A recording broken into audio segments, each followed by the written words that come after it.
Salut, moi c'est Clara, accompagnante à la naissance. Bienvenue dans le podcast du monde de Lulu sur la grossesse, l'accouchement et même après. Ici on écrase les clichés pour reprendre confiance en soi et en son corps. Bonjour à toi, tu sais bien, dans ce podcast on parle de grossesse, de postpartum, de changements physiques, mais aussi de changements psychologiques.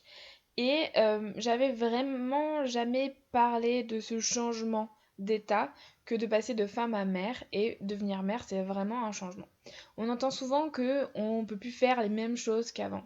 Et pourtant, au fond de moi, je pense que on peut faire exactement les mêmes choses qu'on faisait avant, que c'est une question d'organisation, d'envie, etc.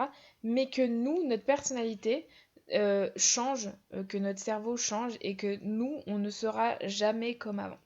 Alors avant de commencer vraiment à rentrer dans le vif du sujet et à te donner des petites explications et des petites astuces pour vivre ce changement de manière la plus douce possible, je voudrais te donner un exemple assez personnel dans le sens où c'est une amie qui me l'a raconté. Amie fan de sensations fortes qui est partie en vacances et qui a voulu faire du jet ski avec son conjoint.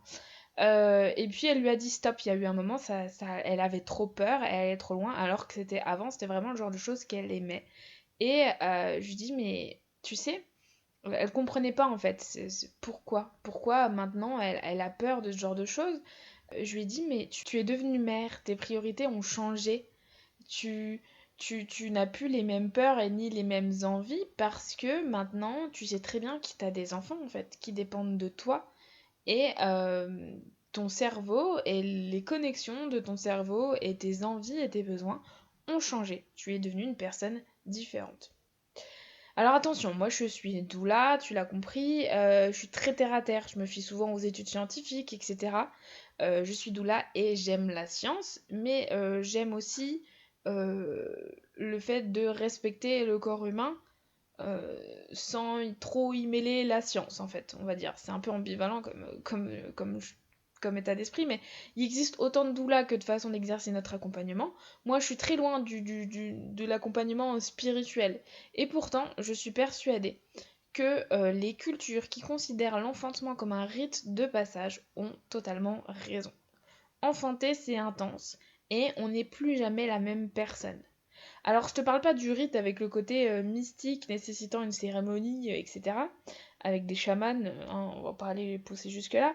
Je te parle vraiment du rite au sens strict du terme, même si je ne juge pas les rites rituels avec cérémonie. Hein.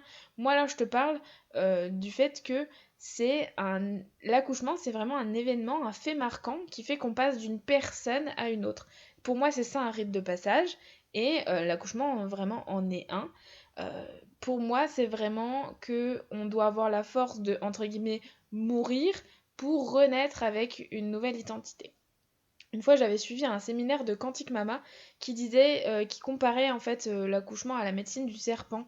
Le serpent, il change de peau plusieurs fois dans sa vie, et du coup, on devrait faire comme lui, ne pas vraiment s'attacher à notre identité d'avant et découvrir et dire oui à notre nouvelle peau. J'avais trouvé cet exemple très très intéressant, même si je ne partage pas tout avec Quantique Mama, je pense qu'elle a raison et que c'est important d'accepter le changement. Et du coup, on a donné un mot à ce changement que tu dois connaître grâce à Clémentine Sarlat qui a apporté ce mot en 2019 avec son podcast, qui est la matrescence. C'est la contraction de maternité et d'adolescence pour parler de la naissance d'une mère.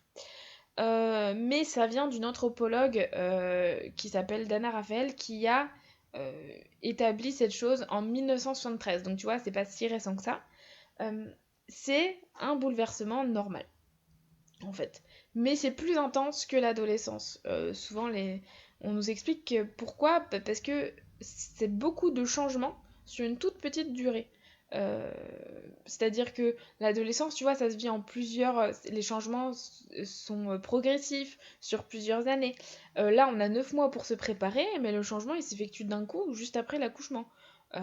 Au moment où les hormones commencent à faire leurs effets, que notre cerveau commence à changer parce qu'on vient de faire naître un nouveau petit être. Alors, la grossesse nous aide à se préparer là, mais encore une fois, c'est juste 9 mois. Donc c'est très très court. Alors après, c'est vécu là, moi, je te parle vraiment des mères qui ont donné naissance à leurs enfants, mais c'est vécu aussi, cette matrescence est vécue aussi par les personnes qui adoptent ou tout autre processus pour avoir un enfant. Mais évidemment, moi, ce ne sont pas des processus que je connais très très bien. Du coup, je vais me contenter de parler de ce que je connais. Et malgré tout, je pense que les idées que je vais donner euh, peuvent être, en tout cas, peuvent se mettre en place chez d'autres personnes que les personnes enceintes. Alors du coup, on va parler de 3 choses auxquelles il faut s'attendre quand on va vivre cette fameuse matrescence.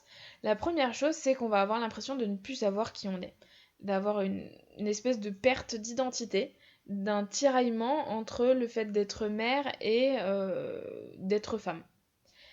La deuxième chose, c'est que les priorités vont changer, les goûts vont changer, les envies vont changer. C'est ce que je te parlais avec l'exemple que je te donnais au début. Euh, et ces fameux goûts pour les sensations fortes. Ça, c'est des choses qui peuvent changer parce que on n'a plus les mêmes priorités et que maintenant, nos priorités, c'est notre enfant. Et qu'il y a cette sensation d'ambivalence que on est mère et globalement, généralement, on est heureuse d'être mère. Enfin, je veux dire, c'est quelque chose qu'on a attendu, auquel on s'est préparé, etc. Et pourtant, on a envie parfois juste de redevenir femme. C'est un sentiment assez compliqué et assez ambivalent.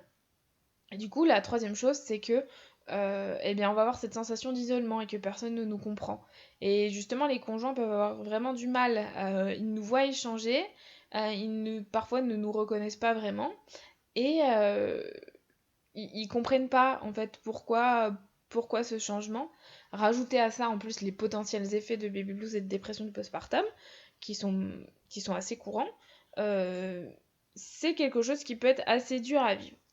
Alors, je vais te parler maintenant des 3 choses à mettre en place pour essayer de le vivre de façon la plus douce possible. Alors attention, je te dis pas que si tu mets en place ces choses, tu vas forcément bien le vivre, mais on- en mettant en place ça, tu vas quand même mettre toutes les chances de ton côté et tu vas peut-être mieux le vivre que si tu le faisais pas. Voilà. Alors, la première chose, c'est de pas idéaliser la maternité. Alors, avec les réseaux sociaux, on dit souvent que c'est compliqué. Moi, personnellement, je vois pas trop de comptes. Alors, je pense qu'en fait, ça dépend en fait, ce qu'on aime et ce qu'on suit sur les réseaux sociaux. Moi, je ne vois pas de compte où on idéalise la maternité.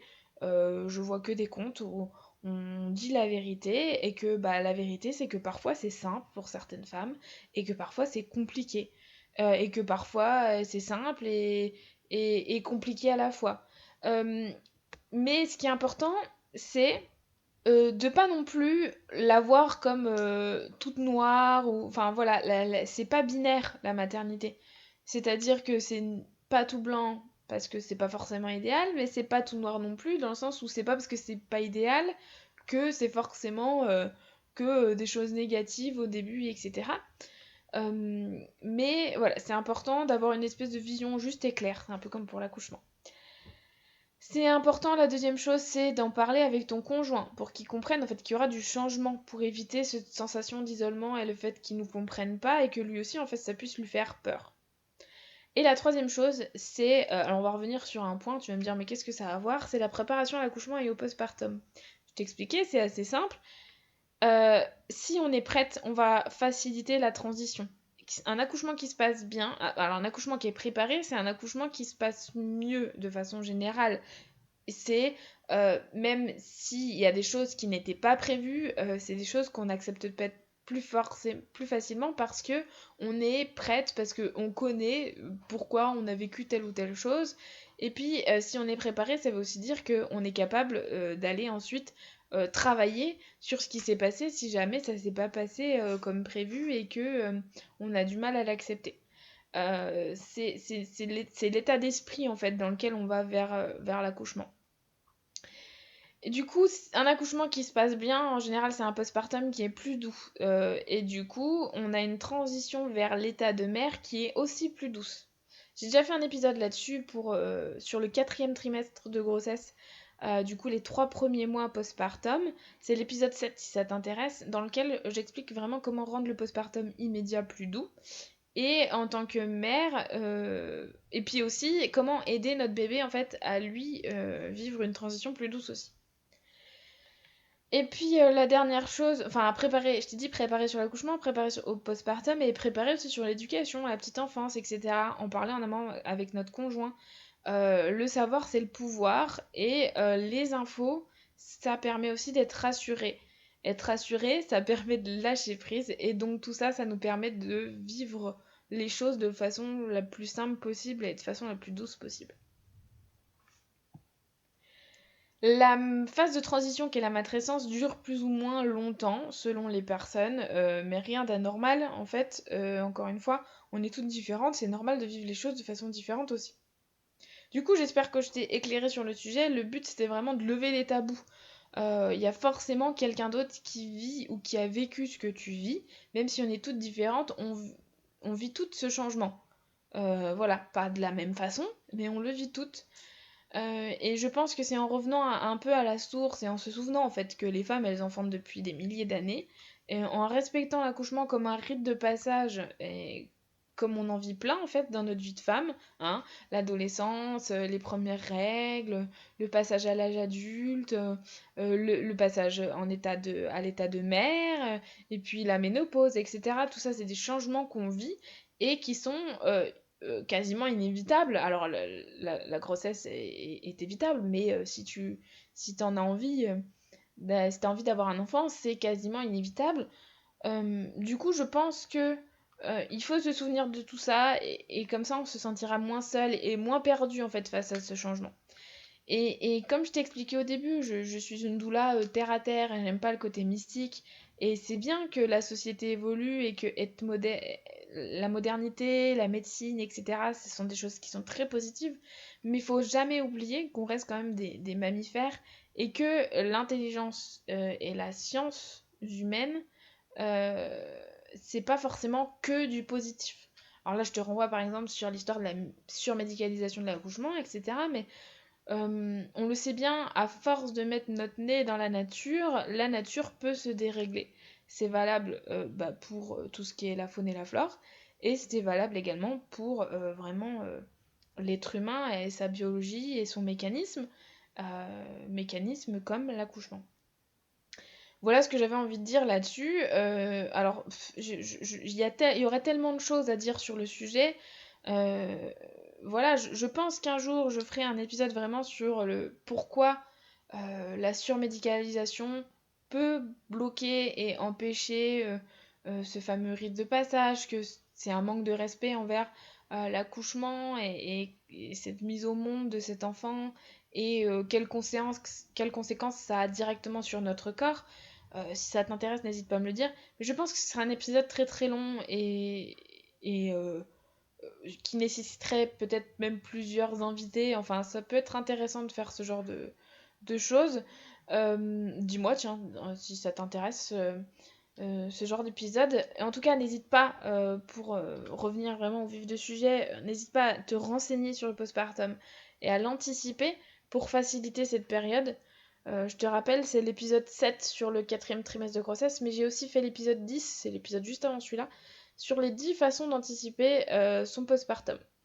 Et puis si jamais t'en veux plus et que tu veux un accompagnement et un soutien dans cette préparation à l'accouchement et au postpartum, dans cette préparation vers ce rite de passage, eh bien n'hésite pas à t'inscrire au gang. T'auras sûrement le soutien et les informations nécessaires pour avoir un accouchement le plus serein possible et un postpartum anticipé, pour le vivre de manière le plus douce possible. Le lien est dans la description si ça t'intéresse. En tout cas, je te remercie pour m'avoir écouté et je te souhaite une belle journée ou une belle soirée en fonction de l'heure à laquelle tu écoutes. À très vite! Ça y est, c'est la fin de cet épisode et j'espère qu'il t'a plu. N'hésite pas à t'abonner. En tout cas, à très vite ici ou sur Instagram. Plein de belles choses!